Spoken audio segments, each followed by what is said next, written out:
এই ৪৫ মিনিটে আর্জেন্টিনার খেলা আসলে কেমন দেখলাম, কার পারফরমেন্স আসলে কেমন ছিল।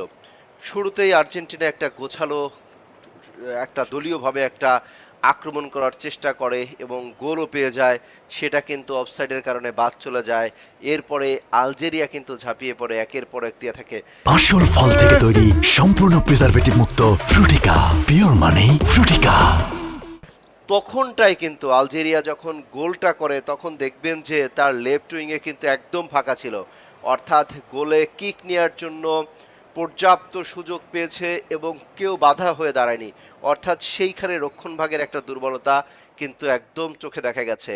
ওই গোলটা অফসাইডে বাদ যাওয়ার পর থেকে কিন্তু রক্ষণভাগ দুর্দান্তভাবে মন্ট্রিয়াল সামলিয়েছেন এবং মেদিনাও কিন্তু দুর্দান্ত খেলেছেন। রক্ষণভাগ নিয়ে তারপরে কিন্তু আর কোনো প্রশ্ন তোলার সুযোগ নাই। যেখানে তুলতে পারি সেটা হচ্ছে আক্রমণ ভাগ, অ্যাটাকিংয়ে আপনি লিওনেল মেসিকে ছাড়া আসলে কাউকে আমি অন্তত দেখতে পারি। থিয়াগো আলমান্দাই বলেন আর লাউতারো মার্টিনেজই বলেন, একবারের বেশি আমার মনে হয় না যে এই ৪৫ মিনিটে খুব একটা তিনি ডিবক্সের ভিতরে ঢোকার চেষ্টা করেছেন বা বল বল যেটা দেওয়ার কিন্তু ডেপল কিন্তু তিনি নিজে বলকে বানিয়ে দিয়েছেন।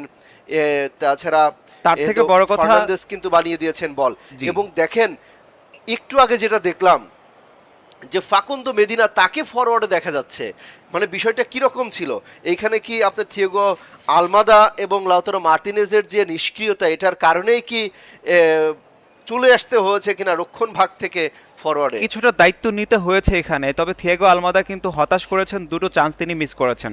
তার দুটো শট আমরা দেখেছি, তিনি একটা শট একেবারে খুব বাজে শট দিয়েছেন, একেবারে গোল পোস্টের খুব উপর দিয়ে চলে গিয়েছে সেই বলটা, এবং ওই বলটা কিন্তু লিওনেল মেসি তিনি নিজে তৈরি করে দিয়েছিলেন, তাকে তার পায়ে দিয়েছিলেন, কিন্তু থিয়াগো আলমাদা তিনি আসলে দারুণ ফিনিশিং করতে পারেননি। এইখানে আসলে তার একটা বড় ব্যর্থতা আছে। তবে লাউতারো মার্টিনেজের একটা আমি আসলে নিষ্ক্রিয়তা দেখেছিলাম শুরু থেকেই, ম্যাচের শুরু থেকেই, সেটা আমি কিছুক্ষণ আগেই বলেছি। তবে লিওনেল মেসি যদি এই দ্বিতীয়ার্ধের খেলায় না ওঠেন তাহলে হয়তোবা তাদের ওই জায়গাগুলোতে অ্যাক্টিভ হতে দেখা যাবে, হয়তোবা তারা এই স্পেসটা লিওনেল মেসিকে দিয়েছিলেন, এরকমটা মনে হতে পারে আমার। যে ফরওয়ার্ডের দায়িত্বটা হয়তোবা লিওনেল মেসি ভালো খেলছিলেন জন্য তাকেই হয়তোবা তারা বারবার চেষ্টা করছিলেন তাকে বল দিয়ে সহায়তা করার জন্য। এখানে অন্যান্য ফরওয়ার্ডাররা হয়তো একটু ইনঅ্যাক্টিভ ছিলেন। দেখুন, রাইট উইংয়ে খেলতে দেখছি আমরা মেসিকে, কখনো আবার লেফট উইংয়েও চলে জি। যাচ্ছেন। রাইট উইংয়ে তিনি দুর্দান্ত খেলছিলেন, কিন্তু আপনার লেফট উইংটা যখন তিনি ফাঁকা থাকছে সেইখানে কিন্তু আমরা কোনোভাবেই আলমান্দা বলেন মার্টিনেজ বলেন তাকে সক্রিয়তা কিন্তু আমরা দেখতে পাইনি খুব একটা। তো এই ক্ষেত্রে লিওনেল মেসির তারা চেষ্টা করা দরকার ছিল যে লিওনেল মেসিকে কিন্তু খুব বেশি না খাটিয়ে রাইট, তাকে বলটা একটু জোগাড় করে দেওয়া, যেটা ডিমারিয়া করতেন।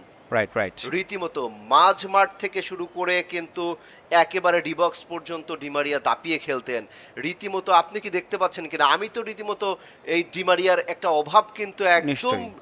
চোখের আঙ্গুল দিয়ে দেখিয়ে দিচ্ছে যে যেটা ডিমারিয়া হলে হয়তোবা যে অ্যাটাকিং ছিল 6টা, সেই অ্যাটাকিং আমি মিনিমাম 10টা দেখতে পাচ্ছি, যে ডিমারিয়া থাকলে হয়তোবা অ্যাটাকটা 10টা হতো।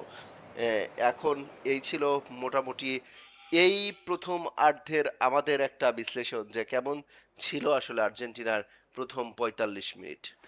দর্শক, এই মুহূর্তে বাংলাদেশ থেকে যারা দেখছেন আমাদের আলজেরিয়া বনাম